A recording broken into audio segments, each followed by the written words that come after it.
Welcome back to my channel. आज मैं कुछ नया टॉपिक लेके आई हूँ आपके साथ, पेपर 1 का सिलोगिज्म, जहाँ से 2 क्वेश्चन तो एटलीस्ट पूछ ही लेता है यूजीसी ने। और ये टॉपिक आपको पता है, ये एसएससी बैंकिंग वगैरह वगैरह में भी काफ़ी इंपॉर्टेंट रहता है, यहाँ से क्वेश्चन आते ही आते हैं। तो आज हम रीजनिंग का टॉपिक डिस्कस करेंगे। साइलोगिज्म या सिलोगिज्म भी बोलते हैं कुछ लोग इसको। तो ये होता क्या है, कैसे नेट में क्वेश्चन कैसे आते हैं। पहला फोकस मेरा नेट है, उसके बाद हम इसमें काफ़ी अच्छी डेप्थ तक डिटेल में डिस्कस करेंगे साइलोगिज्म के बारे में। तो फिलहाल हम नेट के पर्पज़ के अकॉर्डिंग मैं फिलहाल आज का लेक्चर लेके आई हूँ, कैसे मोड्स एंड फिगर्स से क्वेश्चन आते हैं नेट में, या फिर नॉर्मल जैसे आपको गिवन दे दे कि क्या कौन सा कंक्लूजन सही रहेगा, उन सबसे क्वेश्चन डिस्कस करेंगे नेट वाले आज हम। तो स्टार्ट करते हैं सिलोगिज्म से। देखो, हम कंप्यूटर साइंस वाले जो पेपर 2 पढ़ते हैं, अपने डिस्क्रीट मैथ्स में टॉपिक है प्रपोजिशन। तो हमें थोड़ी सी ऑलरेडी नॉलेज रहती है प्रपोजिशन क्या है, स्टेटमेंट क्या है। बट जो अपने नेट में लगभग 101 सब्जेक्ट हैं, इतने सारे सब्जेक्ट है, हर किसी को शायद नहीं पता कि प्रपोजिशन क्या रहेगी। तो मैं बिल्कुल बेस से शुरुआत करती हूँ, प्रपोजिशन क्या रहेगी, स्टेटमेंट क्या होगा और साइलोगिज्म क्या है। तो पहले हम प्रपोजिशन वर्ड को देखते हैं। प्रपोजिशन ऐसे स्टेटमेंट है जिसको आप ट्रू फॉल्स में आंसर दे सको।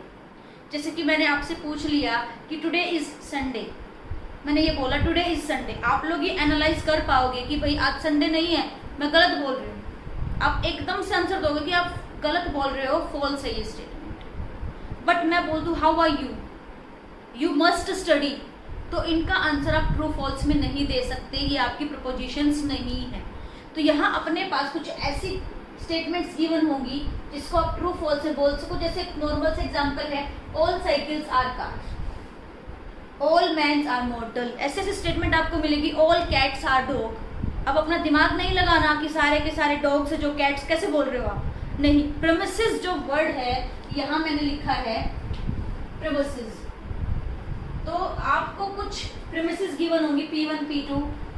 अगर आपको गिवन है प्रेमिसेस वर्ड ही ऐसा है जो ऑलरेडी ट्रू है, उस पर आप क्वेश्चन मार्क नहीं उठा सकते।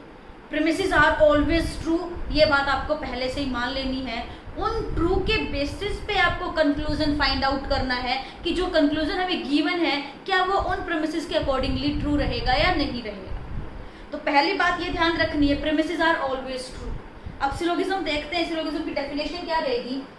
It is a kind of logic argument in which one proposition, जिसको हम क्या बोलेंगे, conclusion।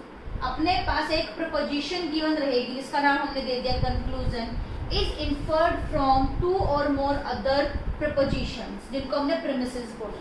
2 या 2 से ज़्यादा premises हमें given रहेंगी, उनको एनालाइज करके उन पे लॉजिक लगा के हमें ये फाइंड आउट करना कि क्या हमारा कंक्लूजन ट्रू है नहीं। कंक्लूजन को हमने क्या क्या इन्फर किया है प्रेमिसेस से। तो ये सारा का सारा आज थ्योरेटिकल टॉपिक बता रही हूँ मैं आपको, आगे डिटेल में डिस्कस करेंगे इनको, कैसे क्वेश्चन बनेंगे यहाँ से। तो एक टर्म यूज करते हैं कैटेगोरिकल सिलोगिज्म। तो इसने क्या डिफाइन कर दिया कि मेरे पास सिर्फ 3 चीज होनी चाहिए, major premises, minor premises and conclusion. मतलब कि इसने प्रेमिसेस को कंट्रोल कर दिया कि आप सिर्फ 2 ही प्रेमिसेस लगाओगे और एक कंक्लूजन होगा। तो अगर ऐसा कुछ गिवन है हमें, तो वो सिलोगिज्म क्या कहलाएगी, आपकी कैटेगोरिकल सिलोगिज्म कहलाएगी। तो ये चीज हमने देख ली डेफिनेशंस। अब जो मोड्स निकालते हैं हम, मोड्स हम यहीं पे निकलेंगे। कैटेगोरिकल सिलोगिज्म ही गिवन रहेंगी आपको और आपको फाइंड आउट करना है मोड। लास्ट ईयर दिसंबर 2019 में यहाँ से नेट में क्वेश्चन आया है, हम कंप्यूटर साइंस वाले स्टूडेंट को ये क्वेश्चन आया था, मोड्स निकालना। हमें ऐसे गिवन था कुछ 3 हमें स्टेटमेंट्स, 2 प्रीमिसेस गिवन थी, एक कंक्लूजन गिवन था, और हमें फाइंड आउट करना था कि मोड क्या है इसका, सॉरी मोड नहीं, मूड क्या है इसका। तो मूड्स एंड फिगर्स डिस्कस करेंगे आज हम, कैसे हम फाइंड आउट करेंगे। तो देखते हैं कैसे फाइंड आउट करना है। मूड फाइंड आउट करने के लिए सबसे पहले हमें ये ध्यान रखना है कि ये सीक्वेंस एज इट इज मिलेगा। जो स्टैंडर्ड फॉर्म रहेगी, पहले आएगी मेजर प्रेमिसेस, उसके बाद आएगी माइनर प्रेमिसेस, देन कंक्लूजन। ये चीज हमें फाइंड आउट करनी है। तो इस चीज को फाइंड आउट करने के लिए पहले आपको बेसिक पता होना चाहिए। जो आपके सिलोगिज्म है वो हम 2 पार्ट में डिवाइड करेंगे, यूनिवर्सल एंड पर्टिकुलर। आगे affirmative universal, negative universal, affirmative, particular, और लास्ट में आपका आएगा यहाँ नेगेटिव होगा,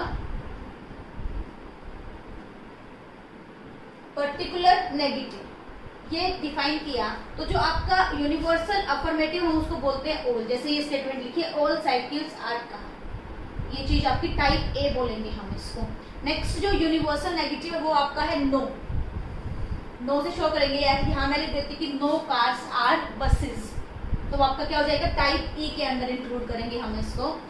नेक्स्ट जो है वो है अफर्मेटिव पर्टिकुलर, तो वहाँ हम यूज करेंगे सम साइकिल्स आर कार, इस तरीके से टाइप आई बोलेंगे इसको। नेगेटिव पर्टिकुलर को हम बोलेंगे सम नॉट, और टाइप ओ से हम इसको पहचानेंगे। ये type A, type E, type आई और टाइप ओ, ये हमें इसमें फिगर्स और मूड में हमें ये डिफाइन करना होगा। तो जैसे कि यही क्वेश्चन है, अब मैं पहले आपको फाइंड आउट करना सिखा रही हूँ कि मेजर टर्म प्रीमिसेस या मेजर टर्म कौन सी रहेगी आपकी, और माइनर टर्म कौन सी रहेगी, या माइनर प्रीमिसेस कौन सी रहेगी। तो वो डिसाइड करता है हमारा कंक्लूजन।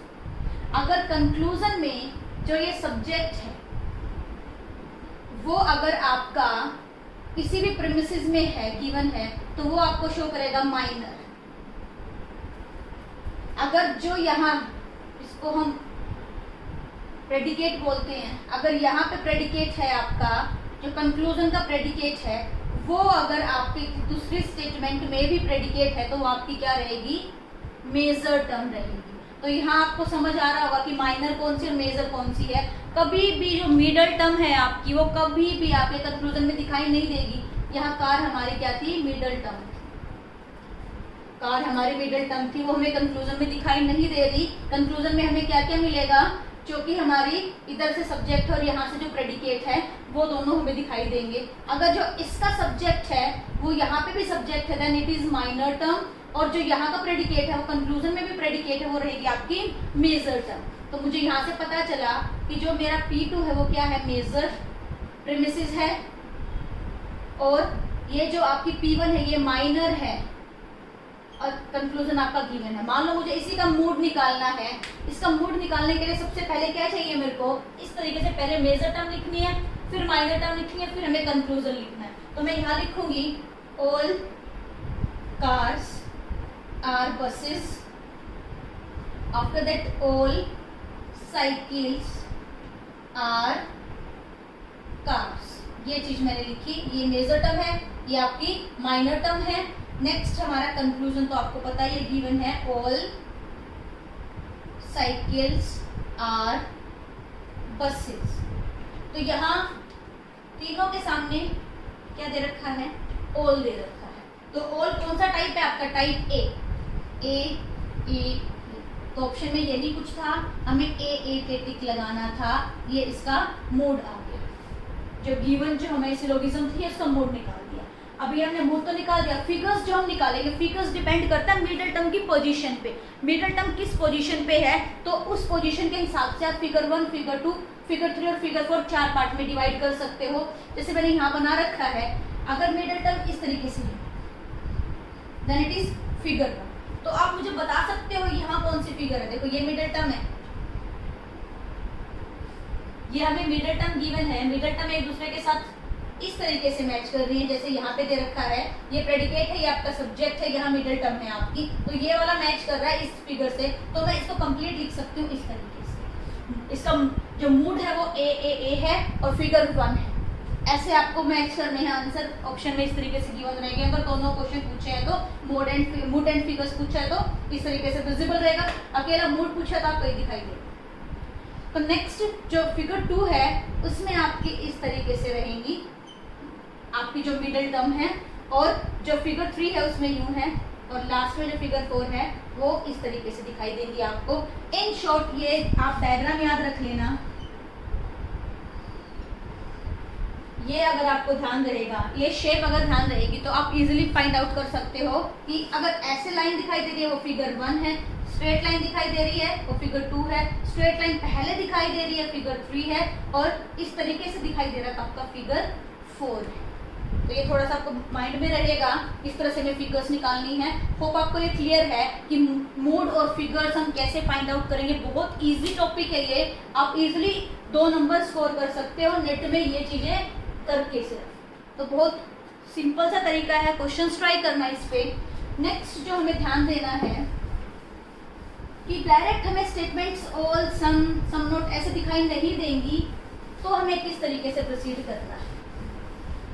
अगर आपके पास स्टेटमेंट में लिखा है every, each, any, 100%, then it is all. यहाँ मैंने आपको मेंशन कर रखी है सारी चीजें। यहाँ से आप एनालाइज करोगे कि हमें ऑल गिवन है, सम गिवन है, सम नॉट गिवन है या नो गिवन है।